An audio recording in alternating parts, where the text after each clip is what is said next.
જી good morning ચાંદની ને આજના દિવસે આપણને થોડા ઘણા પોઝિટિવ સંકેતો યુએસ બજાર તરફથી મળી રહ્યા છે કારણ કે ગઈકાલે ત્યાં આગળ આપણને એક સારી તેજી સાથેનું ક્લોઝિંગ જોવા મળ્યું હતું. જુઓ ડાઓની અંદર લગભગ 0.5% ઉછાળો આવ્યો.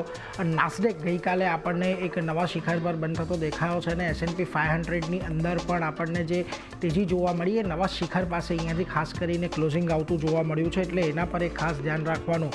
ગઈકાલે થોડુંક જે સેશન હતું ઉતાર ચઢાવવાળું હતું ને અસ્થિર સેશનની અંદર પણ ડાઓની અંદર આપણને એક તેજી જોવા મળી છે. એનવીડિયાની અંદર જે આપણને તેજી આવતી જોવા મળી એને કારણે નાસ્ડેકની એક સહારો મળ્યો અને એને લઈને ગઈકાલે નાસ્ડેક આપણને એક નવા શિખર પર બંધ થતું દેખાયું, એટલે એના પર એક ખાસ ફોકસ રાખવાનું.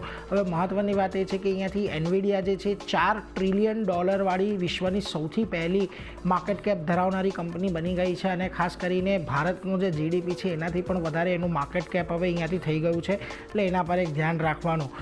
ખાસ કરીને S&P 500ની વાત કરી લઈએ તો એ પણ આપણને શિખર નજીક જ બંધ થતા દેખાયા હતા, એટલે એના પર એક ખાસ ફોકસ રહેશે. આ ઉપરાંત ગઈકાલે હવે આપણને ટ્રમ્પ તરફથી ફરી પાછો એક વખત ટેરિફ અટેક થતો જોવા મળ્યો. લગભગ તેમણે 8 દેશોને જે છે એ ટેરિફ માટેના પત્રો મોકલ્યા હતા, જેની અંદર લિબિયાની અંદર 30%, ઇરાકની અંદર 30%, અલ્જીરિયાથી 30%, મોલ્દોવથી 25%, બ્રુનેઈ પર 25%, ફિલિપિન્સ પર 20% અને શ્રીલંકા પર પણ 30% જેટલા ટેરિફ અહીંયાથી ખાસ કરીને આપણને આવતા જોવા મળ્યા છે. એટલે આ બધા દેશોનું નામ ગઈકાલે પત્રની અંદર જે અમેરિકાએ જાહેર કર્યા એ આપણને સામે આવતું જોવા મળ્યું. બીજી તરફ બ્રિક્સ દેશો પર જે ટેરિફની તેમણે વાત કરી હતી એમાં હવે તેમણે બ્રાઝિલનો પણ સમાવેશ કરી લીધો છે. બ્રાઝિલ પર લગભગ 50% જેટલું ટેરિફ અહીંયાથી ટ્રમ્પે લગાવ્યું છે. બ્રિક્સના અન્ય દેશો પર પણ ટેરિફ તેમણે ખાસ કરીને આ બીજો દેશ એવો છે કે જ્યાં આગળ આપણને ટેરિફ લાગતું જોવા મળ્યું.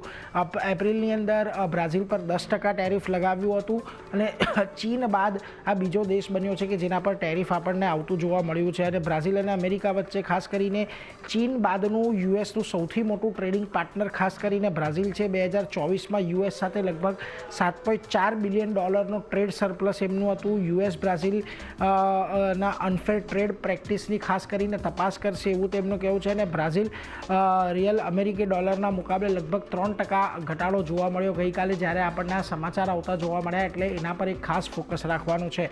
અન્ય આંકડા ઉપર પણ નજર કરી લઈએ કે જ્યાંથી આપણને અપડેટ આવતા જોવા મળી રહ્યા છે તો અમેરિકા અને ડોલર ઇન્ડેક્સ પર 97.5ની આજુબાજુ છે. સોના પર આપણને $3300ની ઉપર આપણને ખાસ કરીને કારોબાર જોવા મળી રહ્યો છે, એટલે ત્યાં પણ એક મજબૂતી છે. બીજી તરફ બ્રેન્ટ ક્રૂડ જે ગઈકાલે આપણે વાત કરી હતી 200 DMAની ઉપર પહોંચી ગયું છે, એટલે $70ની ઉપર ત્યાં પણ કામકાજ જોવા મળી રહ્યું છે. અને યુએસની 10 વર્ષની જે બોન્ડ yieldછે છે ઘટીને 4.33 પર પહોંચતી જોવા મળી રહી છે. અને ખાસ કરીને જે ઓક્શન ડિમાન્ડ છે એ સારી એવી મજબૂત રહેતા બોન્ડ yieldની અંદર આપણને ઘટાડો જોવા મળ્યો, એટલે આ બધા સંકેતો પર એક વખત ફરી પાછા નજર રાખતા રહીશું.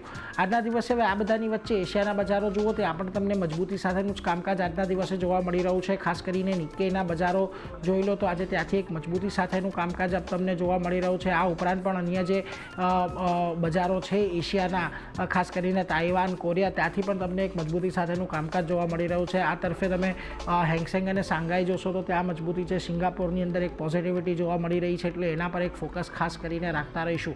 પરંતુ આ બધાની વચ્ચે આજે ગિફ્ટ નિફ્ટીના સંકેત પર આવ્યા. ગઈકાલે આપણે ફરી એક વખત 25,500ની નીચે આવીને કેશ લેવલ પર બંધ થયા હતા. 558નું ફ્યુચર્સનું ક્લોઝિંગ હતું, 555નું ગિફ્ટ નિફ્ટીનું ક્લોઝિંગ છે, એટલે કોઈ બહુ મોટા આજે આપણને ઉથલ પાથલના સંકેતો નથી.